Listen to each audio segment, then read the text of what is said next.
नमस्कार मित्रांनो, आपले आमच्या डिजिटल कॉर्नर यूट्यूब चॅनलमध्ये स्वागत आहे. लाडकी बहीण योजना अतिशय महत्त्वाचे अपडेट समोर आले आहे. लाडकी बहीण योजनेच्या लाभार्थी महिलांना सर्वात मोठा धक्का बसणार आहे.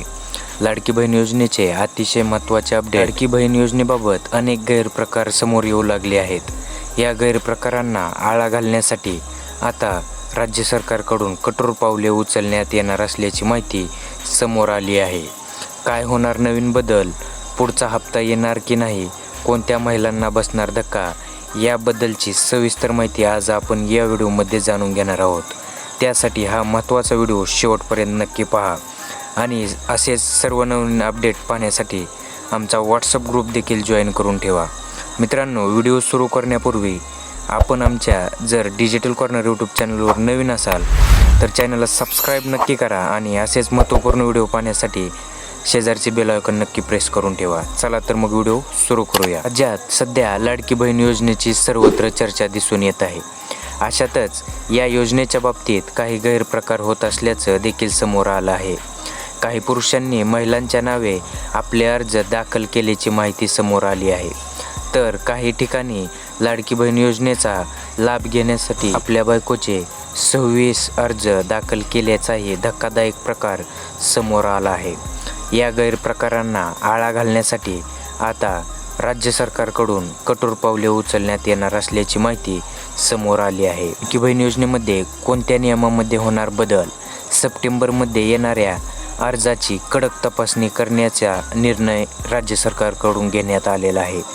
लाडकी बहीण योजनेसाठी आता महिला व बालविकास विभागाकडून मुदत वाढलेल्या चालू महिन्यात म्हणजेच सप्टेंबर महिन्यामध्ये भरले जाणाऱ्या अर्जाची कडक तपासणी करण्याचा निर्णय राज्य सरकारने घेतला आहे.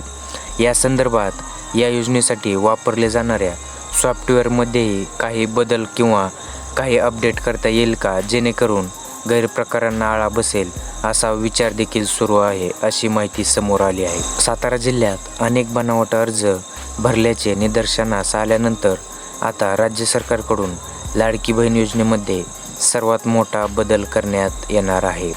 त्याचबरोबर अर्जाबाबत होणारे गैरप्रकार आढळल्यास संबंधितावर गुन्हे देखील दाखल करण्याचा इशारा बालविकास विभागाकडून देण्यात आलेला आहे. सातारा जिल्ह्यातील काय होता प्रकार? एका महिलेच्या नावाने वेगवेगळ्या आधार क्रमांकाद्वारे सुमारे 30 अर्ज करण्यात आले होते. सातारा जिल्ह्यात लाडकी बहीण योजनेसाठी एकाच महिलेने वेगवेगळ्या प्रकारे अनेक अर्ज दाखल केल्याची माहिती समोर आली आहे. साताऱ्यातील एका महिलेच्या नावे वेगवेगळ्या आधार क्रमांकाद्वारे सुमारे 30 अर्ज दाखल केल्याचा धक्कादायक प्रकार उघडकीस आला आहे. महिला व बालविकास विभागाच्या अधिकाऱ्यांनी या प्रकरणाची चौकशी केली. यानंतर विभागाचे आयुक्त डॉक्टर प्रशांत नारनवरे यांच्या आदेशानुसार विभागाने संबंधिताच्या विरोधात गुन्हे दाखल केले आहेत. लाडकी बहीण योजनेच्या अर्ज भरण्यासाठीची राज्य सरकारने तारीख वाढवून दिली आहे. योजनेचा अर्ज करण्यासाठी आणखी एका महिन्याची मुदत वाढवली आहे. चालू सप्टेंबर महिन्याच्या 30 तारखेपर्यंत लाडकी बहीण योजनेसाठी महिलांना अर्ज करता येणार आहे. त्यामुळे आता पुन्हा एकदा या महिन्यामध्ये मोठ्या प्रमाणात अर्ज येण्याची शक्यता आहे. त्यामुळे आता येणाऱ्या अर्जाची चौकशी काटेकोरपणे केली जाणार आहे, अशी माहितीही यावेळी महिला व बालविकास विभागाचे आयुक्त डॉक्टर प्रशांत नारनवरे यांनी दिली आहे.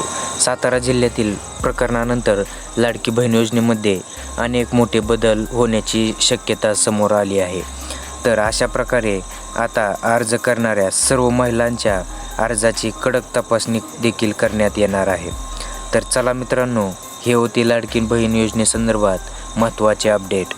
असेच आणखी नवीन व्हिडिओ पाहण्यासाठी आपल्या डिजिटल कॉर्नर यूट्यूब चॅनलला सबस्क्राईब नक्की करा व शेजारची बेल आयकॉन नक्की प्रेस करून ठेवा. चला पुढील व्हिडिओमध्ये भेटूया. तोपर्यंत धन्यवाद.